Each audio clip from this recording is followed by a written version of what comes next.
Hey everybody, I hope you're doing well. Thanks for checking out this video. I am excited to be able to share the sounds and tones that I use for worship on the weekends. Let's jump right into it. First things first, I'm playing a Gretsch Falcon. Now, this is not the $3,000 or $4,000 Gretsch Falcon. Earlier this year, they came out with a line that's much more affordable, and that's what I went with. So, Gretsch Falcon light, so to speak. All the tones that you're hearing are coming through the Fractal FM3, completely digital. I'm running the Dirty Shirley amp model into a couple of 412 Marshall cabs, panned about halfway left and right. Got some low cut and some high cut going on to get a little bit more of a imitation of an actual cab. And first thing in the signal chain is a compressor. I like the optical compressor model in the Fractal. So without it on.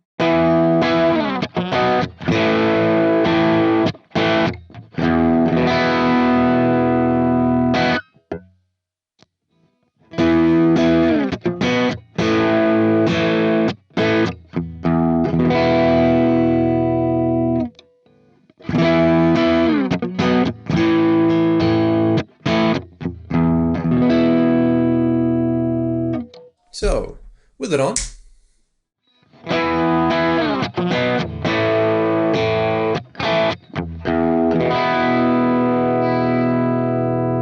I like that. I like the amount of compression. It's a little bit heavy, but I feel like it kind of smooths things out a little bit. Kind of tames the way that hits the front end of the amp. So one more time without it.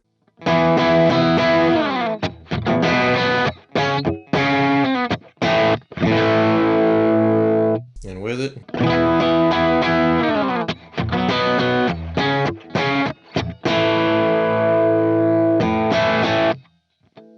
All right, so next thing in line, I've got a Parametric EQ. This is just for some mid boost. I tend to gravitate towards mid scoop sounds anyway. So, and a lot of CCM stuff is very mid heavy. So I find myself needing to kind of push those mids a little bit. So without it, and with it.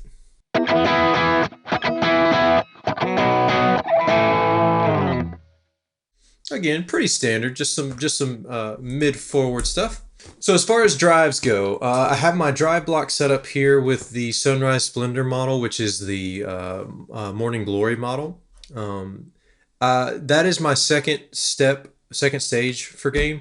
My first stage is in the preamp section of the amp. I have the amp boost connected to a controller that just a neutral boost that gives me 5.5 dB of gain there, kind of pushes the amp a little bit harder. So without it and with it.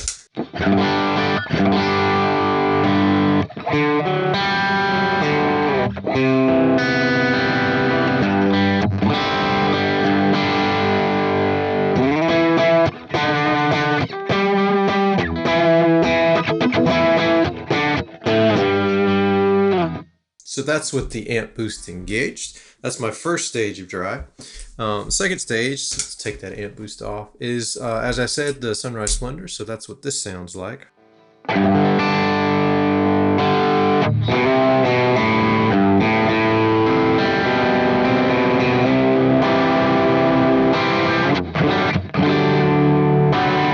Now, this is normally reserved for more lead line stuff.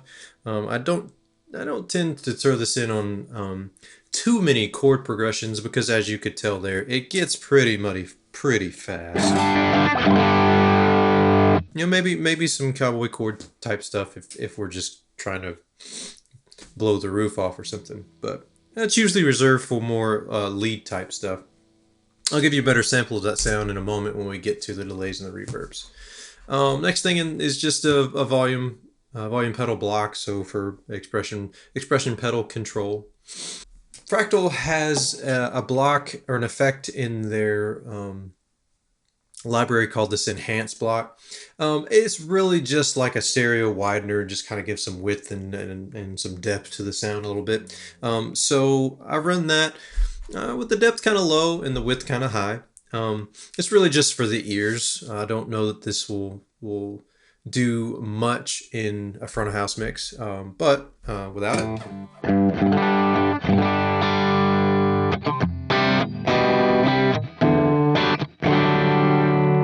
And with it.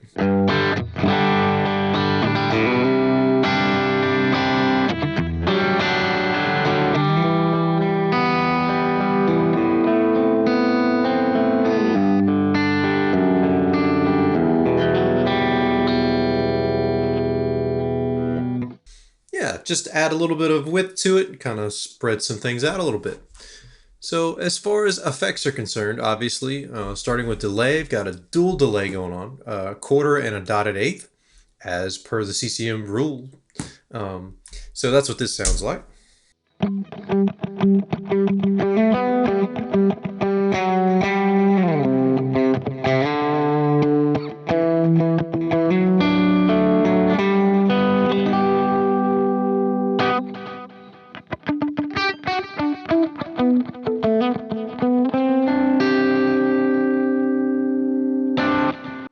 Pretty standard dual delay. Next thing in the chain is the reverb. I'm sure this is a common thing, but I like to run the reverb following the delay. The reason for that is so that the reverb is on the tail of the delay rather than the dry signal of the guitar. It gives a little bit of space between the dry signal and the wet signal, kind of keeps those separate a little bit. So I'll play the reverb first without the delay on so you can hear what that sounds like by itself.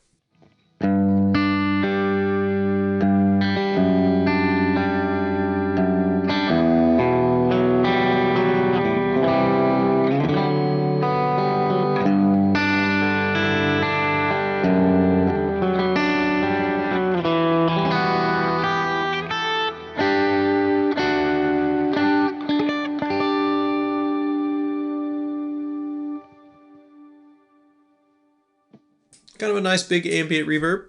So throw in the delay in there with that.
Sorry, got lost in the noodling a little bit there, but that's the ambient reverb sound that I normally use. So a couple of modifiers that I use with these delays and reverbs. If you notice, each of these parameters in the editor has this little yellow circle on it. Some of them are solid. So if it's solid, that represents a controller or a modifier that's attached to it. So on the delay and the reverb, I have a controller attached to, on the delay, the feedback and the input gain, and then on the reverb, the time and the input gain.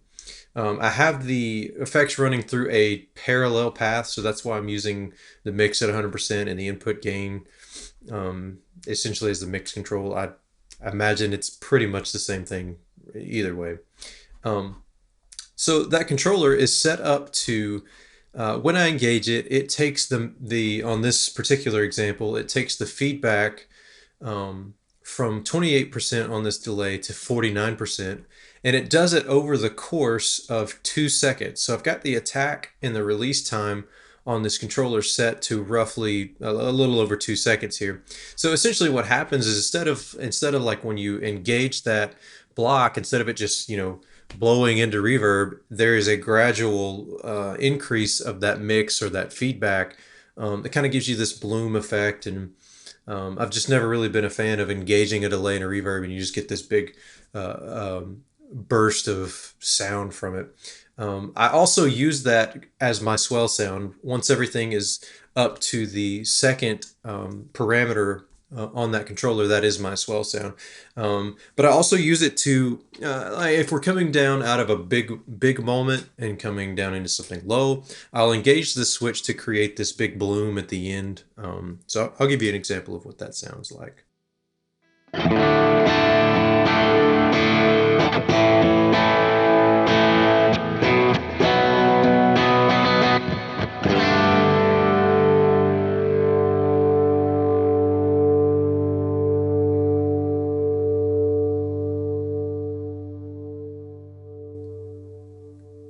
Right, so it kind of gives a little bit more decay, kind of a washy thing going on there at the end.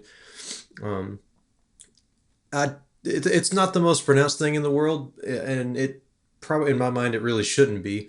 I kind of want to keep that subtle to a degree because when you're coming down in those down moments, I don't want you don't really want to hear it more than you want it to be felt, and it kind of just creates like an atmospheric type thing.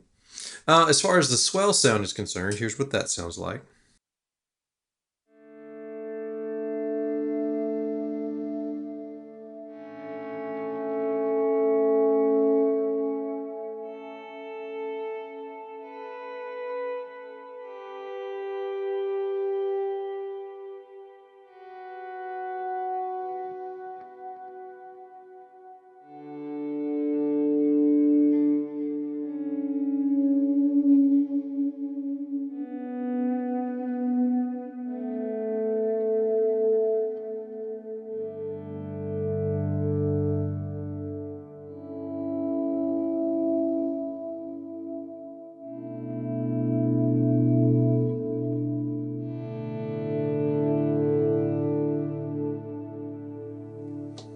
And throw in a little bit of a boost in there, make it a little bit more aggressive.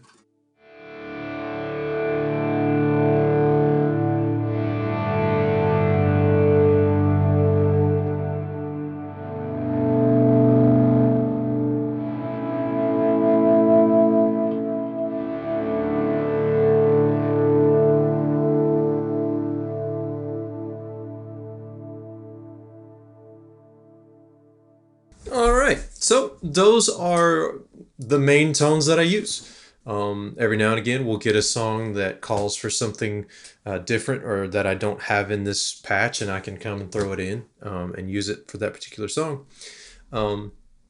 I have a plex delay in this patch that I don't use very often. I think that was one of the things that I threw in to add some sort of effect in a particular song and just didn't take it out. A lot of times I will keep this out just to reserve CPU for other effects and things. Like you notice that I don't have a chorus or tremolo and things like that in here. Those are things that I keep out just because I usually I don't end up using them enough.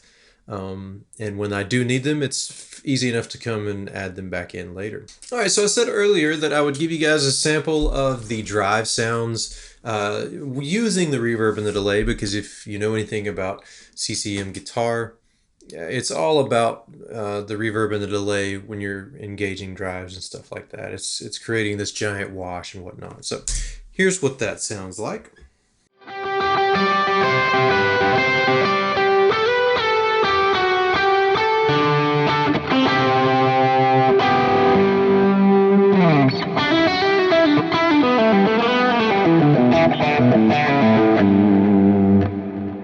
Guys, so that pretty much wraps up my worship tones for the weekends.